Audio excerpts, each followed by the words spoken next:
आषाढी एकादशी सोहळ्यासाठी पंढरपूरला निघालेल्या वारीत सहभागी झालेल्या माऊलींना गेली अनेक वर्षे सातत्याने पंढरपूर येथील आषाढी वारी पालखी सोहळ्यामध्ये वारकरी भक्तांसाठी पनवेल येथील जय मात्रे चॅरिटेबल संस्थेच्या माध्यमातून मांडवे माळशिरस येथे पाणी, चिक्की व लाडूचे वाटप करण्यात येते।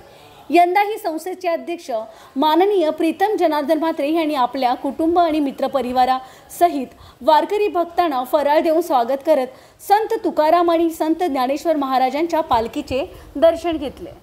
आजची उद्योगनगरी न्यूजला सबस्क्राइब, बेल आयकॉनला प्रेस करा, लाईक, कमेंट आणि शेअर करा।